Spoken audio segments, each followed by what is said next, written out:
Assalamualaikum warahmatullahi wabarakatuh. Perkenalkan, saya Siti Khatbau Fibatni dengan NIM 1262052121185. Di sini saya akan mempresentasikan jawaban dari ujian tengah semester mata kuliah IPS. Langsung saja untuk nomor 1 pertanyaannya, yaitu apa yang dimaksud dengan ilmu pengetahuan sosial atau IPS dan mengapa IPS penting dalam kurikulum sekolah dasar.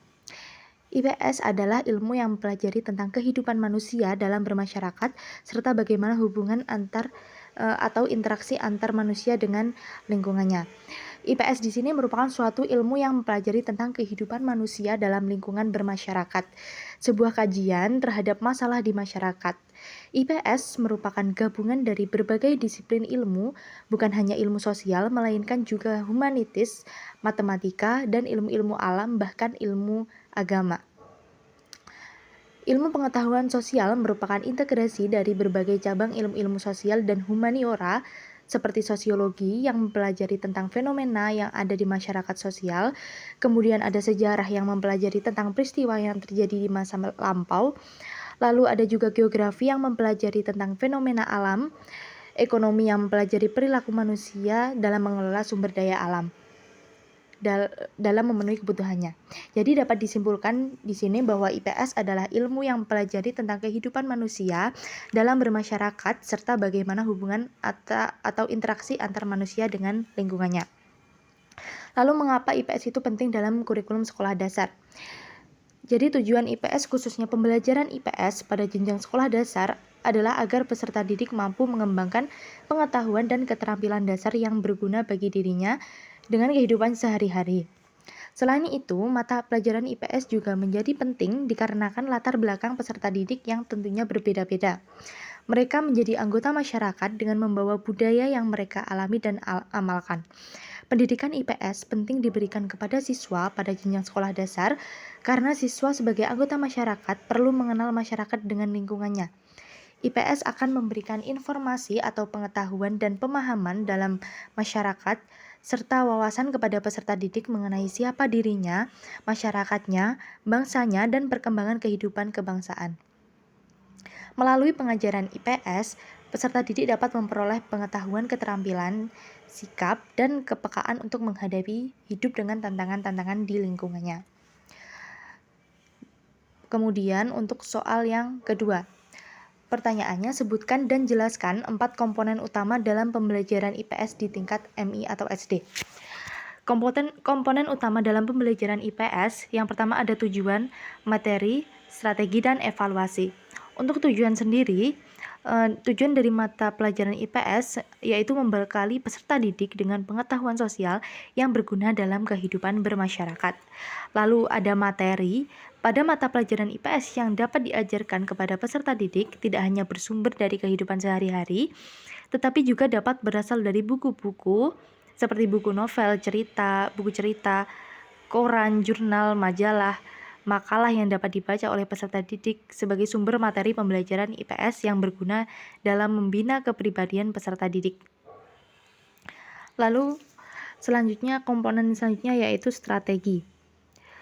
Komponen yang penting yaitu strategi pembelajaran baik secara mikro maupun makro. Strategi pembelajaran mencakup prosedur, metode, model, dan teknik yang digunakan dalam menyajikan bahan atau isi pembelajaran. Strategi pembelajaran merupakan suatu tindakan guru yang realistis dalam pelaksanaan proses pembelajaran. Strategi juga dapat diistilahkan sebagai suatu taktik yang digunakan guru dalam melaksanakan pembelajaran secara sistematik dan sistemik. Lalu komponen yang terakhir adalah evaluasi. Pada komponen evaluasi ini bertujuan untuk melakukan penilaian terhadap pencapaian tujuan pembelajaran dan untuk melakukan penilaian terhadap proses pembelajaran implementasi kurikulum secara keseluruhan dan termasuk penilaian terhadap kegiatan evaluasi itu sendiri. Kegiatan tersebut dapat menghasilkan feedback agar dapat memperbaiki dan menyempurnakan pembelajaran yang dikembangkan. Selanjutnya, soal nomor 3. Mengapa guru harus mengajarkan tentang budaya dan keanekaragaman sosial dalam pembelajaran IPS? Budaya dan keanekaragaman sosial sangatlah penting diajarkan dalam pembelajaran di sekolah karena siswa akan ikut terjun langsung atau ikut berbaur dengan lingkungan sosialnya, di mana dalam hal ini siswa akan menemukan berbagai macam perbedaan-perbedaan di sekitar lingkungannya. Seperti saat di sekolah, tentunya siswa akan bertemu dengan teman-temannya yang memiliki budaya yang mungkin dapat berbeda dengan dirinya. Maka perlu pengetahuan dan pemahaman serta wawasan yang baik akan keanekaragaman sosial dan budaya agar siswa mampu beradaptasi dengan lingkungan sosial sekitarnya. Dan pada akhirnya diharapkan siswa akan mampu berperan aktif dalam kehidupan bermasyarakat secara bertanggung jawab. Lanjut soal nomor 4. Pertanyaannya, bagaimana berita dan media sosial dapat mempengaruhi pandangan masyarakat tentang isu-isu sosial dan politik? Perkembangan teknologi informasi membawa sebuah perubahan dalam masyarakat. Begitu pula dalam pemahaman masyarakat akan isu-isu sosial politik seperti yang terjadi pada sekarang ini. Media sosial telah memainkan peran yang penting dalam membentuk sikap politik bagi warga negaranya. Dengan media sosial, informasi apapun dapat menyebar dengan begitu cepat dan luas. Masyarakat juga dapat mengakses informasi terkait isu-isu sosial politik kapanpun dan dimanapun, sehingga hal ini dapat mempengaruhi pemahaman masyarakat terhadap isu sosial politik karena kebenaran informasi dari media-media yang ada belum tentu kebenarannya dan kadang menjadi alat politik bagi para pemangku kepentingan politik. Dan soal yang terakhir ini praktekkan dan analisislah pembelajaran dalam kelas mulai dari pendekatan, strategi, metode, dan teknik. Untuk jawaban nomor 5 ini akan saya jabarkan melalui video. Assalamualaikum warahmatullahi wabarakatuh. Selamat pagi anak-anak. Bagaimana kabarnya hari ini? Pastinya sehat ya. Oke, jangan lupa setiap pagi sebelum kita memulai pembelajaran, alangkah baiknya kita harus sarapan. Kita harus mandi agar apa? Agar badan kita siap untuk menerima pembelajaran. Nanti ilmu itu akan mudah sekali kita terima dan kita bisa pandai, kita bisa mempelajari dan mempelajari ilmu yang diterapkan dengan baik dan disampaikan oleh guru. Nah, sebelum kita memulai pembelajaran, alangkah baiknya juga kita berdoa menurut kepercayaan masing-masing. Berdoa mulai. Selesai. Baik anak-anak, kemarin kita telah mempelajari apa itu lingkungan. Ada yang masih ingat? Ya, lingkungan adalah segala sesuatu yang ada di sekitar kita. Nah, untuk pembelajaran kali ini, kita akan mempelajari lebih luas, yaitu apa itu lingkungan alam dan juga apa itu lingkungan buatan. Sebelum ke materi, Ibu memiliki satu video, mari kita simak bersama-sama ya. Ini kita akan belajar tentang lingkungan alam dan lingkungan buatan. Lingkungan merupakan semua yang berpengaruh bagi kehidupan manusia. Lingkungan terdiri atas lingkungan alam dan lingkungan buatan. Apa perbedaan lingkungan alam dengan lingkungan buatan? Lingkungan alam merupakan lingkungan yang ada dengan sendirinya. Lingkungan alam diciptakan oleh Tuhan. Contoh yaitu gunung, danau, sungai, hutan, pulau, dan juga laut. Sedangkan lingkungan buatan merupakan lingkungan yang dibuat oleh manusia. Contohnya waduk, kolam, sawah, kebun, jalan, bangunan, stasiun, dan rumah sakit. Selanjutnya, apa manfaat dari lingkungan? Manfaat kenampakan alam di sekitar manusia sebagai berikut. Yang pertama adalah gunung.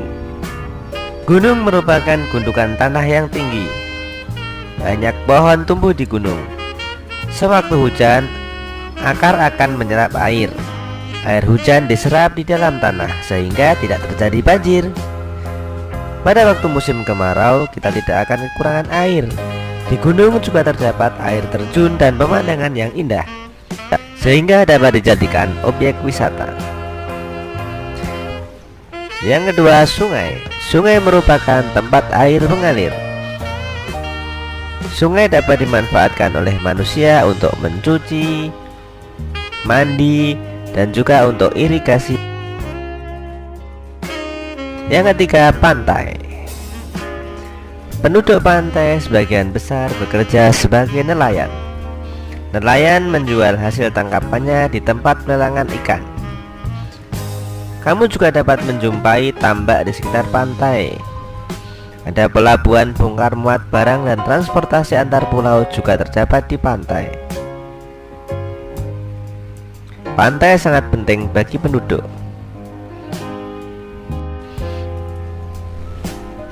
Selanjutnya, lingkungan buatan.